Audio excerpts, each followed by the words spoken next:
let's start with Bradley Chubb, traded by the Broncos to the Miami Dolphins for a first-round pick that the Dolphins acquired as part of the deal that allowed the 49ers to go from 12 to 3 to get, ultimately, quarterback Trey Lance 2 drafts ago. The way this was being postured by the Broncos, and this is all part of getting the best possible deal you can. On Sunday, Shefty's saying, well, if they lose, they're going to trade Chubb, and if they win, they may just sign him to an extension. And that just sounded like a dumbass way of doing business. Like, if this is a foundational piece, it shouldn't matter whether you're 2-6 or 3-5 no, it's or about 5-3. the future. Right. If you want him, you sign him, you keep him. If you don't want him, you move him, and you get something in return. And this kind of had, to me, shades of the Khalil Mack trade, the A.J. Brown deal. You drafted a guy who became a winning lottery ticket. Every draft pick is a lottery ticket. You scratched it off, it was a winner. You don't trade it in for another lottery ticket or 2 or 3. You keep the one that was a winner because there's no guarantee the other one's going to be a winner.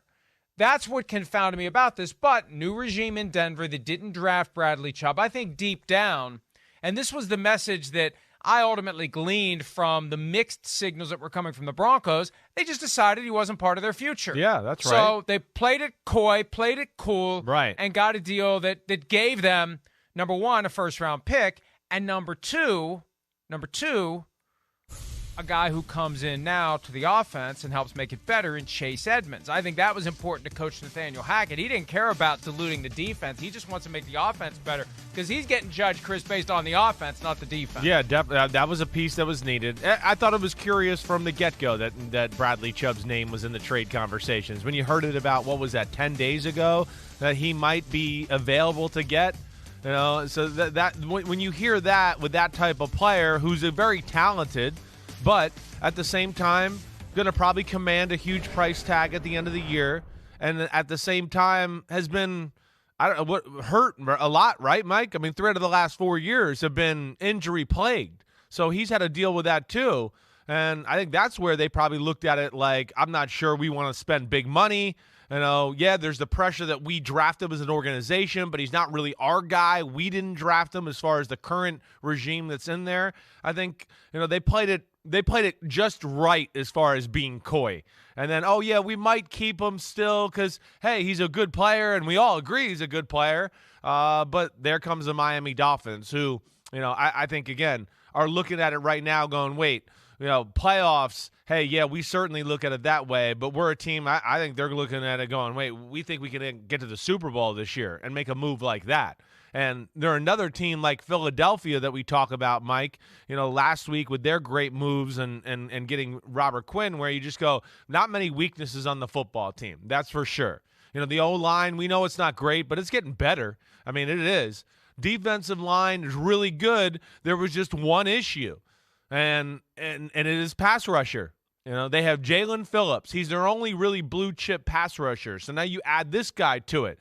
And now maybe they don't have to be as crazy on defense, Mike. They're too talented to be letting up some of the points and yards they're letting up on a weekly basis. Now we can just rush with 4 and play with these guys in the back end a little bit differently. And I think that's maybe the beauty of this whole trade, at least for the Miami Dolphins and their perspective. Chubb played 18 games, 18 games is coming. 16 games as a rookie, only 4 in 2019. Yeah. 14 in 2020, limited to 7 out of 17 last year, and he's played and started every game this year, and he has, I'm looking for the 2 out of 3, I was wrong. I said 3 out of 4, my bad there. Yeah. He has 5.5 sacks in 8 games this year. His career high was 12 as a rookie. From the Dolphins' perspective, because we wrote Monday night the 2 teams that had percolated as the most strongly linked to Chubb were the Dolphins and the Rams. Yeah. If the Dolphins hadn't come back and beaten the Lions on Sunday and had fallen to 4-4, you wonder whether or not they do it. I think for the teams that make the move, that record after 8 games is more important than the team that's already decided to move on from the guy who was the piece of the puzzle in the past, and they're ready to flip him for assets in the future. It's an interesting exercise in what would have happened with Chubb if the Dolphins had lost that game, because it could have been. And there was a report yesterday from Albert Breer of SI.com that the Rams had offered their next 2 first-round picks, them picks, 2024, 2025, to the Panthers for Brian Burns. You'll wonder whether or not there would have been a package from the Rams to the Broncos for Bradley Chubb to replace Von Miller, because they've missed Von Miller in L.A.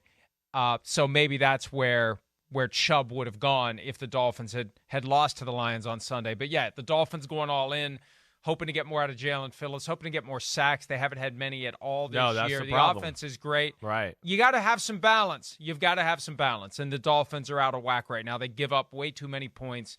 They just score enough points that it hasn't kept them from having, Chris, a winning record. And again, I mentioned that Chase Edmonds going back to Denver as part of this trade.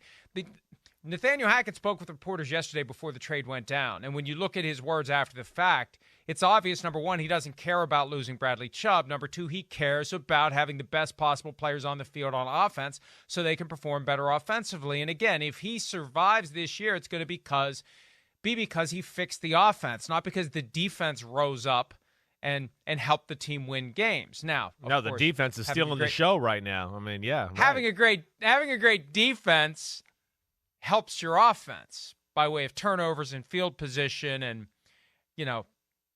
just keeping the other team off the scoreboard so you have less stress on your offense. But still, I think Hackett, from his perspective, I get Chase Edmonds, so that's good. That's good. Off we go. If we had decided we weren't going to keep Bradley Chubb beyond this year anyway, and I get Chase Edmonds now, so be it. Let's do it. Yeah, I think so. And the defense has a lot of big-time pieces already.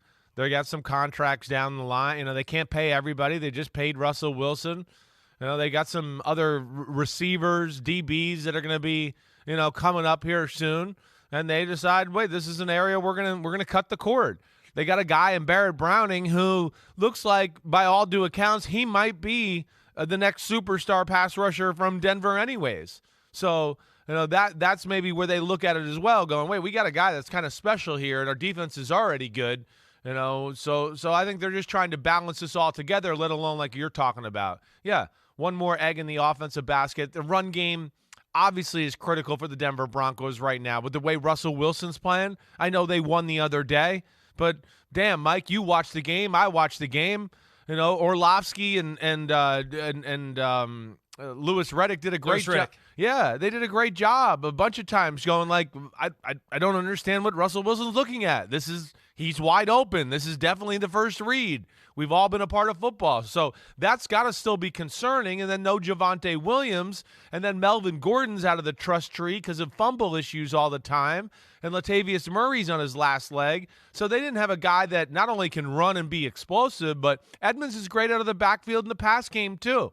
He can kind of fit that Aaron Jones role that Nathaniel Hackett had up in Green Bay.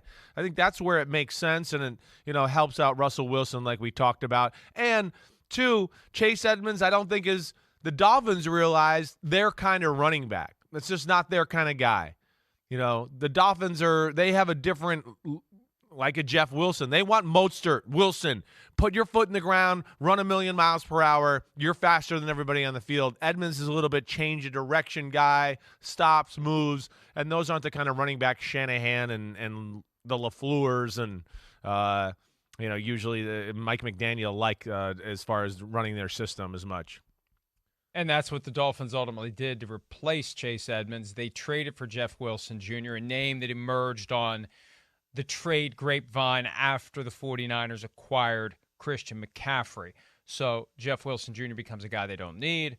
Mike McDaniel, the coach in Miami, knows Wilson from his time with the 49ers. It all makes sense, and they replace Chase Edmonds. Hi, it's Mike Florio. Thanks for watching PFT on YouTube. Hit subscribe for the latest news and analysis from Pro Football Talk.